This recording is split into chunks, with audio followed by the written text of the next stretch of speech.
7 मार्च 2023 फिरोजपुर में कार में आग लगी, एक बच्ची की मौत।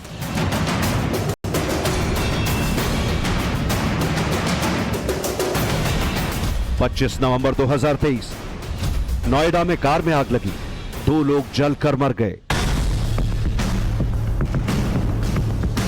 9 दिसंबर 2023 बरेली में कार में आग लगी, 8 लोगों की जलकर मौत।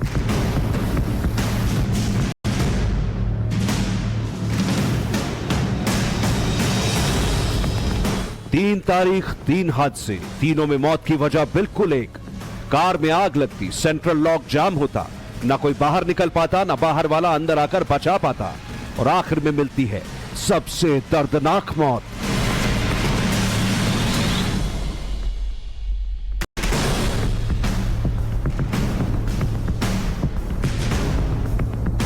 बरेली में एक बार फिर वही हुआ जिसका जिक्र हर किसी को डरा देता है। एक बार फिर कार का एक्सीडेंट हुआ, आग लगी, सेंट्रल लॉक ने जिंदगी लॉक की और 8 लोग तड़प तड़प कर मर गए।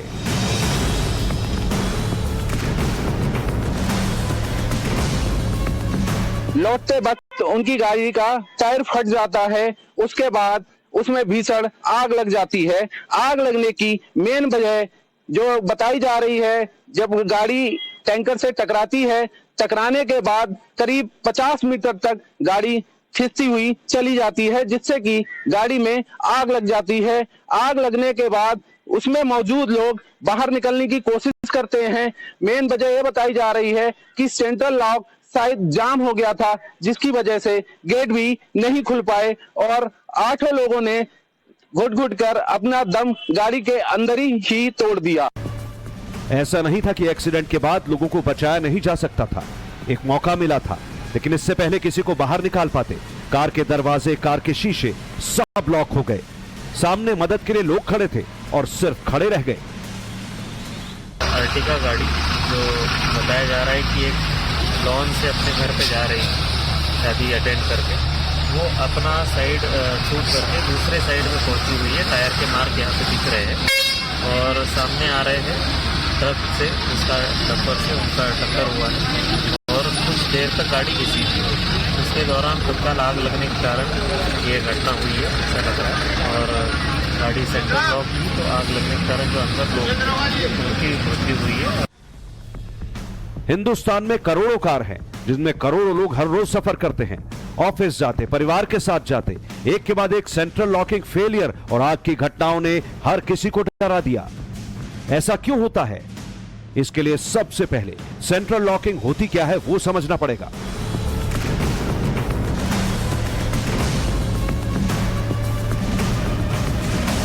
ये लॉक होता है और दरअसल ये गाड़ी इस तरीके से लॉक हो जाती है, खुल जाती है, लेकिन ये इसका ऑन ऑफ हम यहां से नहीं करते हैं। अक्सर गाड़ी का ऑन ऑफ इस चाबी के होता है, क्योंकि हम जब गाड़ी स्टार्ट करते हैं और स्टार्ट करने के बाद गाड़ी चलती है, और देखिए चलती हुई गाड़ी और स्पीड थोड़ी सी तेज होगी, और तेज होने के बाद ऑटोमेटिक सेंटर लॉकिंग हो जाएगी और गाड़ी लॉक हो जाएगी। चारों की चारों गाड़ियां दरवाजे लॉक हो जाएंगे। और जब हम गाड़ी बंद करते हैं और बंद करके गाड़ी की चाबी निकालते हैं तो ऑटोमेटिक दरवाजे खुल जाते हैं। लेकिन ये कंपनी के फीचर्स होते हैं कि ऑटोमेटिक सेंटर लॉकिंग हो जाती है, क्योंकि गाड़ी की स्पीड थोड़ी सी तेज होती है। लेकिन यही रीजन था, गाड़ी की स्पीड तेज थी और अंदर से सेंटर लॉक नहीं खुल रहे थे, जिस वजह से जो 8 लोग सवार थे वो नहीं निकल पाए थे। हमने एक्सपर्ट से बात की, उन्होंने बताया जब ऐसी सिचुएशन में ऐसे हालात होते हैं और दौड़ में एक्सीडेंट होता है, तो ऐसे में जो सेंटर लॉकिंग के अंदर जो मोटर चीजें होती हैं वो फंस जाती है और जिसकी वजह से दरवाजे नहीं खुल पाते हैं। क्या है central lock? Central lock system में रिमोट कार के इंजन में लगी बैटरी से चलता है। हादसे के दौरान अचानक कार को तेज झटका लगने से बैटरी काम करना बंद कर देती है। इसके अलावा कार में आग लगने की स्थिति में बैटरी काम नहीं करती या उसका कनेक्शन सेंट्रल लॉक से नहीं होता।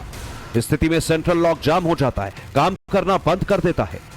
बरेली में तो कार का एक्सीडेंट हुआ था, लेकिन नोएडा में तो खड़े खड़े कार बर्निंग कार में तब्दील हो गई। 25 नवंबर को नोएडा के आम्रपाली प्लैटिनम सोसाइटी के गेट के बाहर शनिवार सुबह 6:08 पर सफेद रंग की स्विफ्ट रुकती है। इसके 3 मिनट बाद यानी 6:11 पर उसमें आग लग जाती है। कार से आग की तेज लपटें निकलने लगती हैं और अंदर बैठे दोनों युवकों की मौत हो जाती है। बताया जा रहा है कि सेंट्रल लॉक होने की वजह से कार का गेट नहीं खुला। सूचना मिलते ही तत्काल स्थानीय पुलिस और फायर पुलिस दोनों मौके पर पहुंची और गाड़ी की आग को बुझाया गया। गाड़ी से 2 मेल बॉडी को निकाला भी गया है। सीसीटीवी के अवलोकन से यह पता लग रहा है कि करीब 6:08 पर यह स्विफ्ट गाड़ी आम्रपाली सोसाइटी के सामने आके खड़ी हुई और 3 मिनट बाद गाड़ी अपने आप ही चलने लगी। अन्य सभी पहलुओं पर जांच जारी है। तो फिर इससे बचने के लिए क्या करें, सुनिए। जब सेंटर लॉक हो जाता है ना तो गाड़ी खुलती नहीं है। एक्सीडेंट मतलब में जहाँ उन्होंने कि किसी आग लग गई या कुछ भी होगी तो उसको वो गाड़ी नहीं खुलती, फंस जाती है। उसने फंस जाती है तो उसका एक ही हल है, उसका और कोई हल नहीं है। भी जो हेड रेस्ट मगर लगा होता है सीट के ऊपर उसको निकालो और शीशे के ऊपर जोर से मारो, शीशा तोड़ दो और उसमें से आप निकल जाओगे, अदरवाइज नहीं तो अंदर ही फंस के मर जाओगे। कार एक्सपर्ट का कहना है अगर आप कार के अंदर हैं, सेंट्रल लॉक काम नहीं कर रहा है तो बाहर निकलने के लिए हेडरेस्ट का प्रयोग करें। हेडरेस्ट को निकालकर शीशे के किनारे की तरफ जोर जोर से मारना शुरू करें। खिड़की का शीशा बीच के मुकाबले किनारों से कमजोर होता है, ऐसे में किनारों से उसके टूटने के चांस अधिक होते हैं। हेडरेस्ट से कैसे तोड़ें ये भी आपको बताते हैं। ये हेड रेस्ट होता है, इसको अगर ऐसी सिचुएशन आ जाती है कि कभी आपके शीशे नहीं खुल रहे हैं, दरवाजा नहीं खुल रहा है, तो आप इस बटन करके और इस हेड रेस्ट को निकाल सकते हैं। ये पूरा खुल जाता है और इस तरीके से गाड़ी पर शीशे पर मारते हैं और इस पूरी गाड़ी का शीशा टूट जाता है और इससे आपकी जान बच सकती है। जब गाड़ी पूरी तरीके से लॉक हो जाती है या फिर शीशे नहीं खुल पाते हैं, लेकिन इस तरह के हालत, ऐसी सिचुएशन पर लोग पैनिक हो जाते हैं और घबरा जाते हैं, उनको समझ में नहीं आता कि वो क्या करें।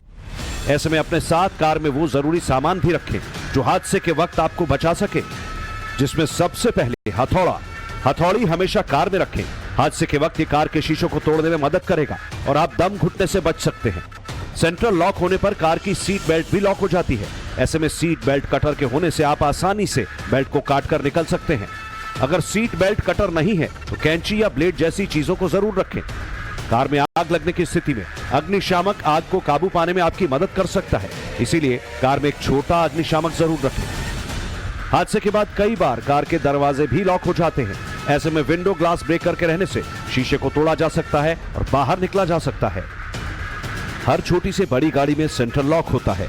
सेंट्रल लॉकिंग सिस्टम के जरिए सभी 4 दरवाजों को एक साथ लॉक और अनलॉक किया जा सकता है। कोई दूसरा व्यक्ति छेड़छाड़ करने की कोशिश करता है तो इस सिस्टम में लगा अलार्म बजने लगता है, लेकिन ये सेंट्रल लॉक जितना आसान है उससे कहीं ज्यादा खतरनाक भी है। ये रोल अप हैंडल है, इसके जरिए कार में पीछे बैठने वाला शख्स विंडो को अप डाउन कर सकता है, लेकिन सेंट्रल लॉक होने के बाद इसे नहीं खोला जा सकता क्योंकि इसका पूरा कंट्रोल गाड़ी चला रहे शख्स के पास होता है। बरेली हादसे में मौत की सबसे बड़ी वजह यही थी कि लोग ना तो दरवाजा खोल सके न ही विंडो, जिसके चलते अंदर ही जलकर मौत हो गई।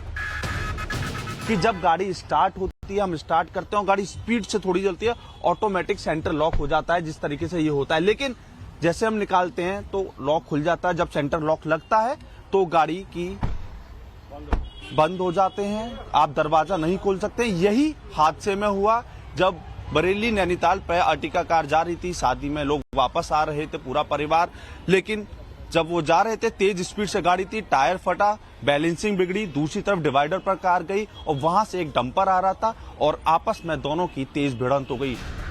यूरोपीय देशों में ऐसा नहीं है, कार को मैनुअल बनाया गया है, यानी सेंट्रल लॉक होने के बावजूद कार में पीछे बैठा शख्स आसानी से विंडो या गेट खोल सकता है। हादसे के वक्त वो अपनी जान बचा सकता है, लेकिन हिंदुस्तान में ऐसा नहीं है। सेंट्रल लॉक होने के बाद आप कार में कैद हो जाते हैं। हादसे के वक्त आप कार का विंडो या गेट नहीं खोल सकते। बरेली में भी ऐसा ही हुआ, कार में बैठे 8 लोगों की मौत हो गई। जिस तरीके से अर्टिगा कार गई, हादसा इस तरह का हुआ, सेंटर लॉकिंग नहीं हुई और अंदर आग में सभी लोग जलकर मर गए। लेकिन यही है कि लोगों को ऐसी सिचुएशन में अवेयरनेस होना चाहिए, दिमाग से काम लेना चाहिए। ऐसी सिचुएशन जब आती है, कभी शीशा नहीं खुलता या सेंट्रल लॉक नहीं खुल पाता है, तो ऐसी सिचुएशन पर हेडरेस्ट का उपयोग करना चाहिए और उसको शीशा तोड़ के बाहर निकलना चाहिए। कैमरामैन वरुण के साथ अमित गौतम, टाइम्स नव भारत, दिल्ली।